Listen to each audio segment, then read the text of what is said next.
ہمارے بزرگ تھے ساتھی فوت ہو گئے، تو ان کا بیٹا PIE میں کیپٹن تھا، جہاز اڑاتا تھا. تو انہوں نے کہا بیٹا نماز پڑھ لیا کر. کہا ابا فرصت نہیں ملتی، بہت کام ہوتا. کہا اچھا چلو نماز کے وقت ایک آدمی کو دعوت دے دیا کر. 5 نمازیں ہیں، 5 دفعہ دعوت دے دیا کر. وہ کہنے لگا میں دعوت دوں؟ خود تو میں پڑھتا نہیں، دوسرے کو کیسے دعوت دوں؟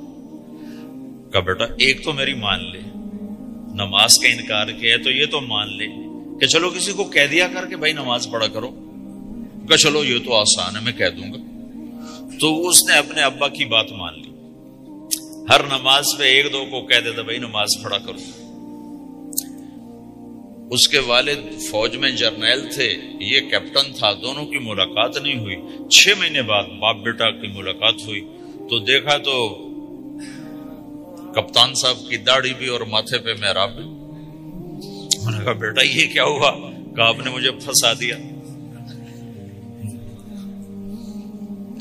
وہ جب میں لوگوں کو کہتا رہا تو میرے اپنے اوپر اثر ہونا شروع ہو گیا کہ میں اپنے آپ کو ملامت کرنے لگا کہ اوروں کو تو کہہ رہا ہے، خود تو پڑھتا نہیں. کہ اس نے مجھے کھڑا کیا اور میں نماز پہ آیا. پھر ایک دن شیو کرنے لگا، شیشے میں کھڑا دیکھ رہا تھا تو میں نے کہا جب اللہ کو سجدہ کر رہا ہوں تو چہرے پہ نبی کی سنت بھی ہونی چاہیے. تو میں نے سیفٹی بھی پھینک دی، میں داڑھی بھی رکھ لی. تو تبلیغ کا کام کرتے رہنا. ہم فرشتے نہیں بن سکتے. ایک دفعہ ایک آدمی نے میرے اوپر بڑی چڑھائی کی، تم تبلیغ والے منافق ہو، کہتے کچھ ہو کرتے کچھ ہو، تمہارے قول اور فعل میں بہت فرق ہے. بہت. جب ان کا غصہ اتر گیا تو میں نے ان سے کہا بھائی 100 نمبر تو اللہ نے بھی نہیں مانگے، آپ کیوں مانگتے ہو؟ اللہ نے کہا ہے فمن ثقلت موازینہ، جس کی نیکیاں بڑھ جائیں گی گناہ تھوڑے ہوں گے تو پاس کر دوں گا. تو 100 نمبر تو اللہ نے بھی نہیں کہا کہ ایک گناہ تیرے کھاتے میں نہیں ہونا چاہیے. 100/100 نمبر لے گا تو جنت دوں گا، نہیں تو ریپٹ مار کے جہنم میں ڈالوں گا. تو 100 نمبر تو اللہ بھی نہیں مانگتا. اسے پتا ہے میرا بندہ کمزور ہے، کبھی گناہ کرے گا کبھی نیکی کرے گا. تو وہ کہتا ہے جس کے پاس 51 نیکیاں ہوئیں اور 50 گناہ ہوئے تولوں گا تو 51 جھک جائیں گے نا، 50 معاف. مثال دے رہا ہوں. ہمارے علاقے میں ایک زمیندار تھے، وہ ذکر بھی بہت کرتے تھے، گالیاں بھی بہت دیتے. ادھر سبحان اللہ تیرے فلانے، الحمدللہ کے ساتھ ایک پھکڑ تولتے تھے. ساری زندگی وہ ایسا ہی کرتے رہے. جب وہ فوت ہو گئے تو کسی نے ان کو دیکھا تو انہوں نے پوچھا کہ میاں صاحب آپ کے ساتھ کیا ہوا؟ آپ تو گالیاں بہت دیتے تھے. خود انہوں نے پوچھ رہا ہے آپ تو گالیاں بہت دیتے تھے، تو آپ کے ساتھ کیا ہوا؟ کہ اللہ تعالیٰ نے میرے ذکر اور میری گالیوں کو تولا تو میرا ذکر بڑھ گیا تو میری بخشش ہو گئی. اللہ نے بھی کاؤنٹنگ رکھی ہے، پرفیکشن مانگی ہی نہیں. اگر اللہ پرفیکشن مانگتا تو پھر آپ کہتے تم کرتے کچھ ہو کہتے کچھ ہو. اگر میں کہتا صحیح ہوں تو ایک نیکی تو کر رہا ہوں، اور کرتا نہیں ہوں تو ایک گناہ کر رہا ہوں. کیا پتا میرا رب میرے کہنے کے تو فعل میرے نہ کرنے کو معاف کر دے. بس ایک صورت میں ہے کام خطرناک کہ اگر میں اس کہنے سننے کو اپنی دنیا بنانے کا ذریعہ بنا لوں پھر خطرناک ہے. تأمرون الناس بالبر وتنسون انفسکم وانتم تتلون الکتاب، وہ یہ آیت. لیکن اگر میرے اندر اخلاص ہے تو پھر میں انسان ہوں، کبھی اچھا کروں گا کبھی برا کروں گا، لیکن میرے ذمہ صدا لگانا ہے. تو بھائیو اس تبلیغ کے کام کو کرتے رہنا. اس سے ایمان بنتا ہے. ایمان سے دین وجود میں آتا ہے. دین کے 2 حصے ہیں، ایک عبادات ہے جس میں نماز سب سے اہم ہے. پھیری پہ ہو گھر پہ ہو نماز نہ چھوڑو. رمضان کے روزے ہیں، اللہ پھر رزق زیادہ دے دے، حج کرو، زکوٰۃ دو. لیکن عبادات بڑی محدود ہیں اور اس میں کثرت اللہ نے مطالبہ بھی نہیں کیا، بلکہ اللہ تعالیٰ نے اس میں اعتدال ہی کو پسند فرمایا ہے. اللہ تعالیٰ نے ہمارے نبی لمبی لمبی نمازیں پڑھتے تھے تو اللہ تعالیٰ نے روک دیا کہ ما انزلنا علیک القرآن لتشقی، میرے نبی میں نے تمہیں قرآن اس لیے نہیں دیا کہ تو لمبی لمبی نمازیں پڑھ کے تھکتا رہے، درمیان نہ چل، درمیان نہ چل۔ اللہ کے نبی نے تبلیغ میں زیادہ زور دکھایا تو اللہ نے اس پر بھی کہا فلا تذهب نفسك عليهم حسرات، اتنا غم نہ کیا کر کے تو خود ہی ہلاک ہو جائے، مات نہیں، ایسا نہ کر۔ تو عبادات محدود ہیں اور اس میں اعتدال مطلوب ہے۔ سارا دن مصلی پہ بیٹھنا یہ اللہ نہیں دیکھنا چاہتا، اللہ یہ دیکھنا چاہتا ہے کہ تو باہر جاتا کہ میں دیکھوں کہ اب تو کیا کرتا ہے۔ دوسرا حصہ اس کا اخلاقیات ہے، آپس کی معاشرت ہے۔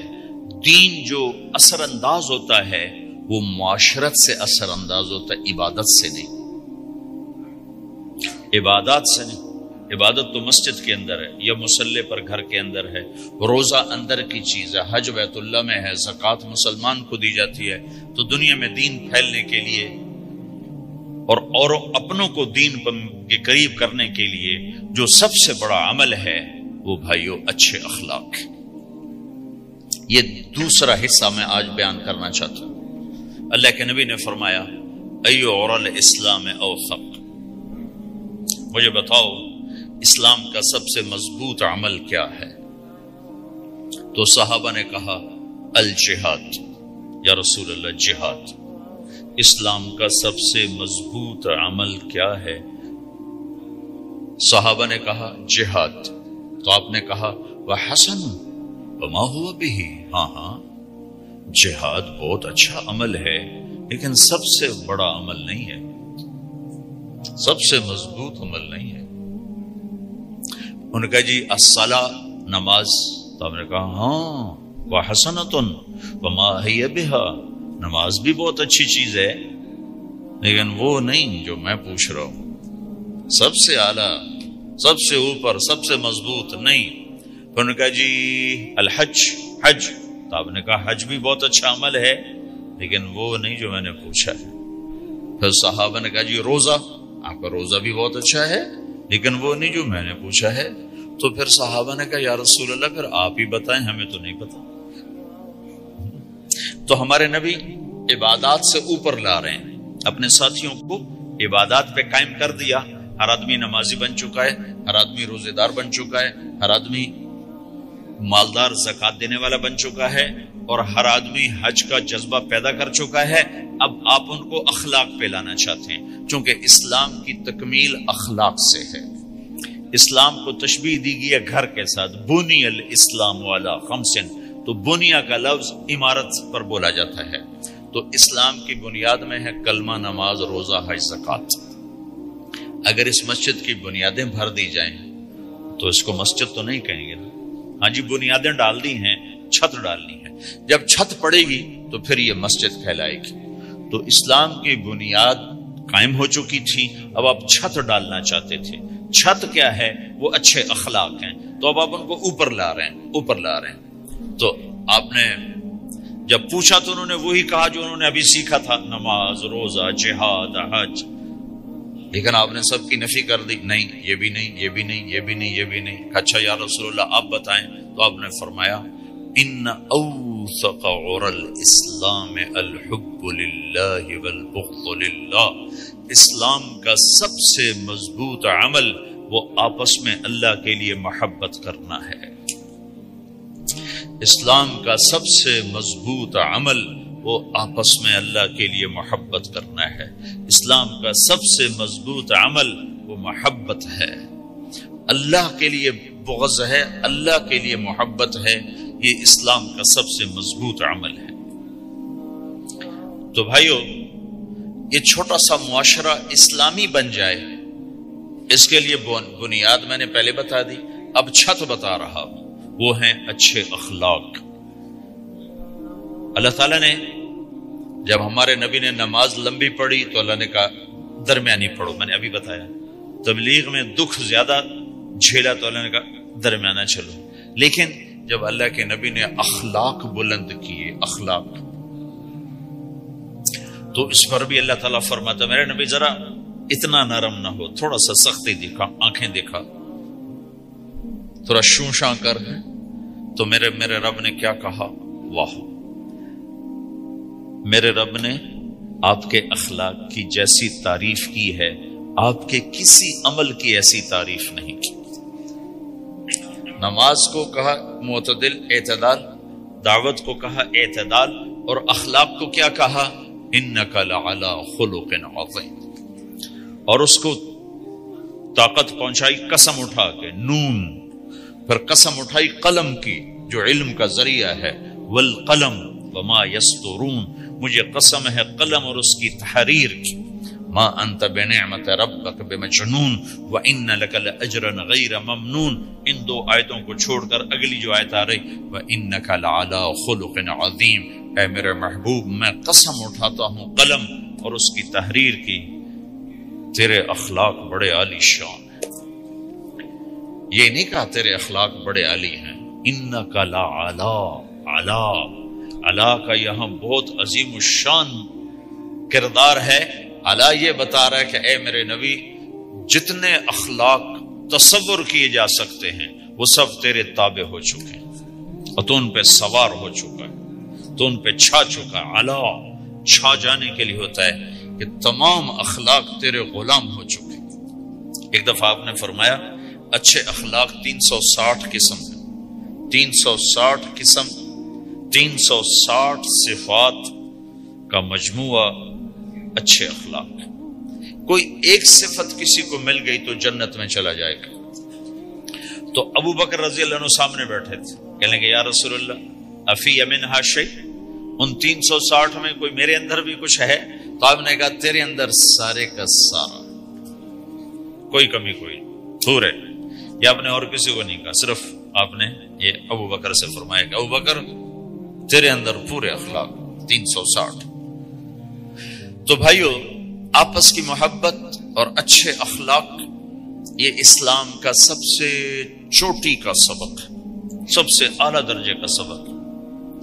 اب ایک حدیث میں جو حدیث جبریل کہلاتی ہے، وہ انسانی شکل میں آ کر پوچھتے ہیں یا رسول اللہ اسلام کیا ہے؟ تو آپ کہتے ہیں کلمہ، نماز، روزہ، حج، زکوٰۃ، یہ اسلام ہے. یہی سوال اب آخری حج کا موقع آ چکا ہے.